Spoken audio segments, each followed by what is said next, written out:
Bonjour à tous, bienvenue pour une nouvelle activité manuelle. Donc aujourd'hui je vais vous proposer de fabriquer des suspensions à mettre encore dans le sapin, mais qui peut aussi être une décoration qui sert partout.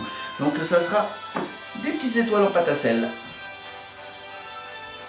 Voilà, deux tailles différentes et recouvertes pour certaines d'autres choses, hein. Peinture, paillettes, voilà. Donc voilà, mais avant ce résultat il y a un petit peu de travail. Donc la base de la pâte à sel, c'est de mélanger de la farine avec du sel, d'y ajouter un peu d'eau et de bien malaxer pendant un bon moment, d'avoir une bonne pâte bien consistante. Il n'y a pas forcément une dose bien précise à respecter en centilitres ou en millilitres, c'est juste que la quantité c'est du 2 pour 1, c'est-à-dire on prend n'importe quel récipient, donc un verre de farine, auquel j'ajoute un deuxième verre de farine. Voilà, au-dessus du saladier, comme ça on n'en perd pas. Voilà. Et auquel on rajoute un verre de sel. Donc du 2 pour 1. Alors je vais tricher un petit peu, vu que c'est la fin de ma boîte, je vais essayer de l'ouvrir. Si j'y arrive. Attention pas se blesser, il ne faut peut-être pas faire ça, mais on gagnera un petit peu de temps. On y va. Et on remplit notre verre de sel. Comme je vous avais dit, regardez. C'était la fin. Et donc, on y va. On touille un petit peu. On aime bien, quand on est petit, on aime bien faire ça. Et on commence. Alors j'ai pris 3 quarts d'eau. Je mets pas tout, j'en mets un petit peu. Et c'est parti. C'est un peu comme si on faisait une petite pâte à gâteau, sauf que là, elle n'est pas comestible. Et on y va.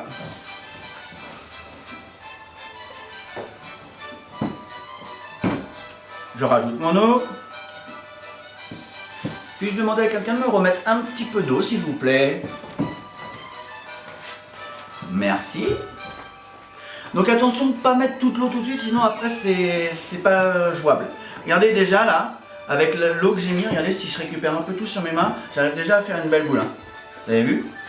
Si vraiment après, merci, si vraiment après on voit qu'on a mis trop d'eau, à ce moment-là, c'est avec la farine qu'on joue, on en rajoute. Voilà, regardez déjà ce que ça peut faire. Donc, je rajoute un peu d'eau, mais vraiment pas beaucoup. Hein. Vous avez vu, je n'ai vraiment pas mis beaucoup. Et c'est reparti. Et je malaxe de façon à essayer de faire une bonne petite pâte. Je prends une bonne boule et je commence à malaxer entre mes deux mains. Et on y va. Ça fait un petit peu de sport.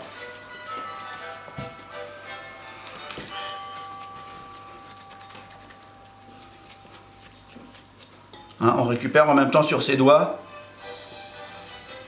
Voilà, donc il reste ça. Et je vous ferai voir avec la quantité de pâte, le nombre d'étoiles qu'on peut faire. Le résultat à la fin. Donc on y va. Allez, on travaille un petit peu la pâte. Alors munissez-vous si vous avez d'un petit set de table qui ne craint rien pour protéger la table avant. Et ça collera moins après, vous allez voir.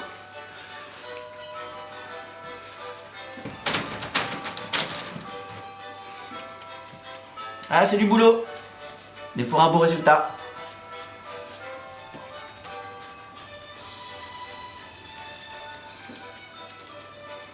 Voilà, on va dire que déjà on a une belle boule, d'accord?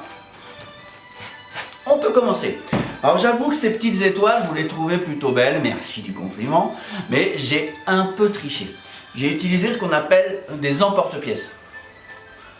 Alors en général, on les trouve plutôt pour faire de la cuisine, et là on va s'en servir pour de la décoration, mais ça sert aussi pour plein d'autres choses.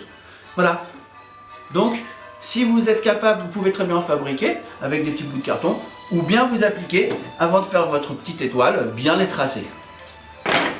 J'ai pris ma boule, et c'est là que ça se joue. Plus j'appuie sur ma boule, plus la pâte sera fine. D'accord ? Donc là le but c'est pas de faire trop fin parce que des fois ça peut casser. Donc on appuie un petit peu, on choisit un emporte-pièce, voilà, et on l'appuie bien. Alors il y a un petit sens, voilà, pour ceux qu'on a, il y a un sens qui est un peu plus, qui coupe mieux, et là où on peut appuyer sans se blesser. Et on y va. On retire la petite pâte qui gêne. Et on a notre belle petite étoile. Voilà. Donc, il ne faut pas oublier de faire une petite chose, c'est d'utiliser un pic à brochette avant la cuisson pour pouvoir nous permettre après de mettre un petit ruban pour accrocher dans le sapin. Voilà, il faut ensuite le mettre au four et le résultat, ce sera ça. Une belle étoile.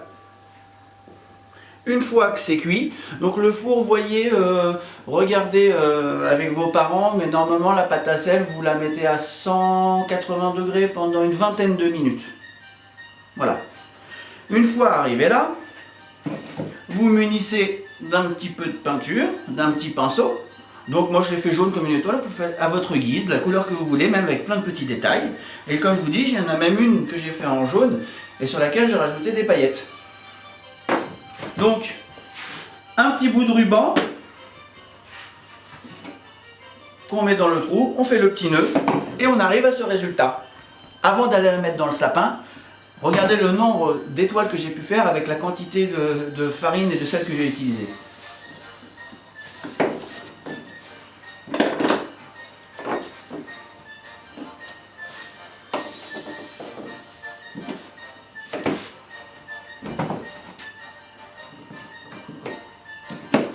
Voilà, j'ai réussi à faire 10 étoiles. Elles peuvent aussi servir autre part que sur le sapin. Vous pouvez très bien les mettre dans une assiette pour décorer et servir à vos convives pour une petite décoration en mettant dessus l'initiale peut-être de la personne qui doit s'asseoir. Voilà. On va la mettre dans le sapin ensemble.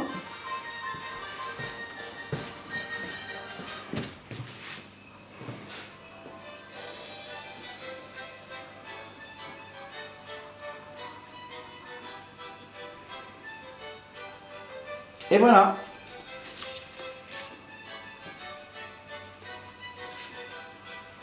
Bonne fête à tous. Bonjour à tous. On se revoit encore aujourd'hui et on va apprendre cette fois à fabriquer encore une petite décoration pour le sapin. Ce sera une petite décoration qui ressemble à une boule de Noël. Alors l'idée vraiment c'est encore une fois d'utiliser du matériel qu'on a vraiment tous à la maison. Cette petite boule elle est faite rien qu'avec une feuille de papier comme ça. Exclusivement avec une feuille de papier. Je vais vous expliquer comment ça se passe. Alors, une feuille de couleur. Je trouve que rouge, évidemment, ça a plus la connotation Noël. Une bonne règle. Un crayon à papier. Voilà. On commence déjà, selon l'envie, à mesurer. Alors moi, mes petits côtés là, ils font 2 cm. Donc, tous les 2 cm, je fais un petit point, comme ça. Pour que ça soit bien droit, avec le petit souci du détail, je fais la même chose en bas, parce que c'est vrai que des fois on a tendance à tirer des traits pas forcément très droits, quand on n'a pas les 2 extrémités des points. Et c'est parti, maintenant on joint les 2 points.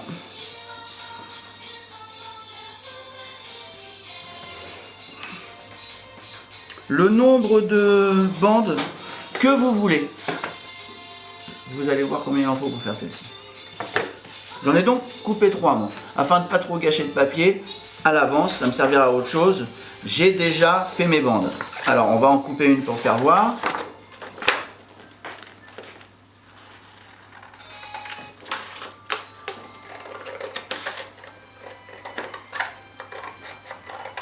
Voilà. Voilà ce que ça donne.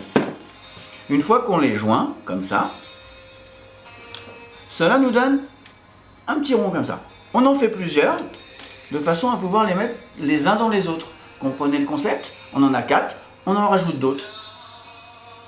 L'idée, vraiment avant de les joindre, c'est de pouvoir décorer facilement la bande. Donc vous pouvez la décorer soit quand elle n'est pas encore enroulée, la décorer quand elle est comme ça, parce que c'est plus difficile à coller une fois que c'est mis les uns avec les autres.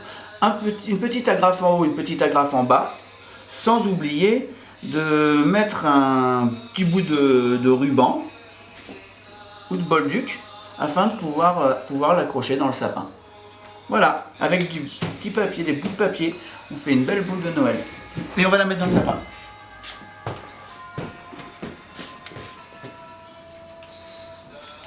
Et voilà.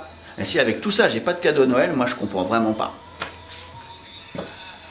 On est réunis autour du sapin, c'est bientôt Noël et on est assez content du résultat. Voilà toutes nos petites activités qu'on met en place. Voilà, et vous pouvez faire les mêmes activités que nous avons proposées en vidéo et aller les installer sur le sapin dans le centre-ville de Magnan-Vexin. Voilà, le but c'est d'avoir vraiment un environnement joyeux, joli, et puis que ça soit vous qui l'ayez rendu comme ça. Voilà, vous avez vu que c'était possible avec un petit peu de matériel et beaucoup d'envie. Et en attendant, nous nous souhaitons un joyeux Noël. Joyeux Noël à tous, à bientôt et merci de nous avoir regardés. Au revoir.